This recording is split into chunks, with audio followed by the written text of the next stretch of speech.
Encerrada en una maleta, así termina la vida de Natalia Villalba, una mujer de 36 años.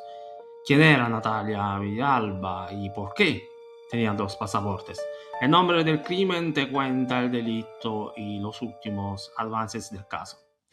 El cuerpo de Natalia fue encontrado en un departamento en el séptimo piso de un elegante edificio de Bogotá, en el 702. Estamos en la localidad de Chapinero, es acá donde la víctima se había instalado desde hacía un tiempo. El departamento funcionaba bajo la modalidad de Airbnb. Acá la mujer se instaló el pasado 3 de junio. Inicialmente debía quedarse hasta el 17, pero después prolongó su estadía hasta el 21 de junio. Hay un detalle, mejor dicho, dos detalles que no pueden pasar por alto, pero antes de hablar de esto, tenemos que entender en qué circunstancias fue encontrado el cuerpo de Natalia Villalba. La mujer era originaria de Cúcuta, pero se había mudado a Bogotá hace unos 17 años.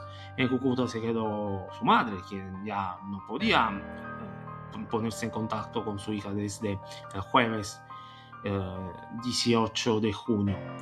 Antes de ese día, desde que había dejado Cúcuta, las comunicaciones entre madre y hija eran regulares y frecuentes. Después, el silencio. Natalia le había dicho a la familia que en Bogotá tenía una empresa, pero a qué se dedicaba no le quedaba claro a la madre.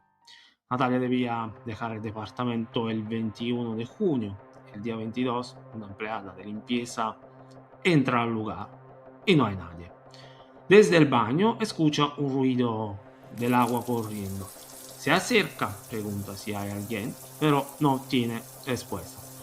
Piensa que el huésped dejó el departamento y se olvidó el agua abierta. Pero el baño no está vacío. Hay una valija de color gris. En su interior descubre un cadáver que posteriormente será identificado como Natalia Villalba. De inmediato da aviso a la policía. Tengo que hacerme dos preguntas urgentes. La primera, ¿por qué mataron a Natalia? La segunda, ¿por qué el cadáver estaba en una valija? Para la primera pregunta me cuesta encontrar una respuesta. En cuanto a la segunda, tengo que hipotetizar que alguien quería sacar el cuerpo de Natalia del departamento. Eso significa que el asesino pensaba llevarse el cadáver consigo. ¿Por qué? De lo contrario, no habría tenido sentido meterlo en una valija. Tarde o temprano alguien iba a entrar y lo terminaría descubriendo, tal como pasó al final. Quizás el cuerpo no entraba completamente en la valija y era imposible cerrarla. Entonces, ¿qué hizo el asesino? Dejó la maleta semiabierta, asegurándose de que el agua corriera sobre el cadáver. Un estratagema que permitió borrar algunas huellas, o al menos esa era la esperanza del asesino. Pero volvamos a los dos detalles que mencioné hace un momento. Durante su estadía en esa casa, Natalia no estuvo sola. Dos hombres la visitaron. No se trata de colombianos, sino de ciudadanos extranjeros. El primero es un ciudadano estadounidense, el segundo un británico. El ingreso de ambos al edificio quedó registrado. El ciudadano estadounidense, un texano, dejó el departamento el 7 de junio. El británico registró su entrada al edificio el día 17 y se fue el 18. El 18 de junio es el día a partir del cual la mamá de Natalia no pudo volver a comunicarse con ella. Se sabe que el sospechoso ya dejó Colombia. Del departamento no se llevaron nada, a excepción del teléfono de la víctima, que no aparece.